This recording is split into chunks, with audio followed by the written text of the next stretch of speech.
জুলাই গণ অভ্যুত্থানে ছাত্র জনতার আন্দোলনের প্রেক্ষাপটে এক অদম্য সাহসের নাম ছিল মাহমুদুল হাসান রিজভী। গত 18 জুলাই ছাত্র জনতার বৈষম্য বিরোধী আন্দোলনে রাজধানীর উত্তরায় মাথায় গুলিবিদ্ধ হয়ে মারা যান সাহসী এই তরুণ। ছেলে হারানোর শোক এখনো কাটিয়ে উঠতে পারেনি মা। নোয়াখালীর হাতিয়া উপজেলার রিজভী কিভাবে ছাত্র জনতার আন্দোলনে যুক্ত হলেন সেই কথাই কান্না ভেজা কণ্ঠে জানালেন তার মা। নোয়াখালী প্রতিনিধি ফাইজুল ইসলাম জাহানের রিপোর্ট জানাচ্ছেন মুশফিকুর রহমান। ছোটবেলা থেকেই রিজভী ছিল পরোপকারী। মা ফরিদা ইয়াসমিন ও বাবা জামাল উদ্দিনের 3 সন্তানের মধ্যে রিজভী ছিল সবার বড়।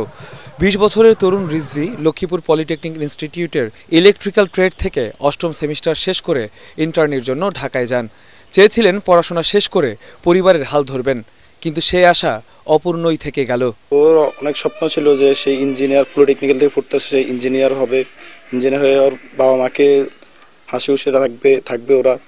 তো এখন আমার ফুফাতো ভাই তো শহীদ হয়েছে, এটা তো এখন আর ওর স্বপ্ন রইল না। আমার বোনের জামার যে চাকরি, তার আয়ের উৎস যেগুলা, ওই টাকাগুলা তার পিছনেই ব্যয় করছে যে তার থেকে পরবর্তীতে কিছু একটা পাইবে, কিন্তু পরবর্তীতে বাগিনা শহীদ হওয়ার পরে তো সবকিছু নিঃস্ব হয়ে গেল। রিজভীর মা জানান, 18 জুলাই সন্ধ্যা 6:30টার দিকে ঢাকার উত্তরা পূর্ব থানার সামনে হাইওয়ে রোড এলাকায় গুলিবিদ্ধ হয়ে রিজভীর মাথার খুলি উড়ে যায়।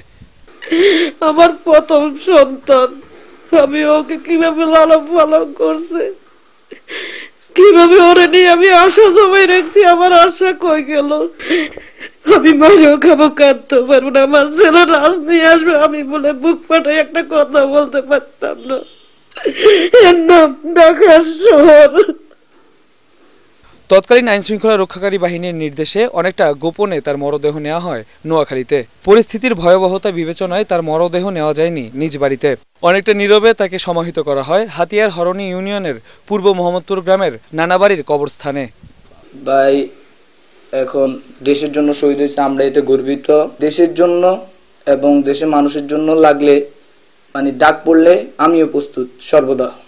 এই ঘটনায় উত্তরা থানায় করা এক মামলার আসামিরা নানাভাবে পার পেয়ে যাচ্ছে বলে অভিযোগ করেন শহীদ রিজভীর মা। মুশফিকুর রহমান, ATN বাংলা।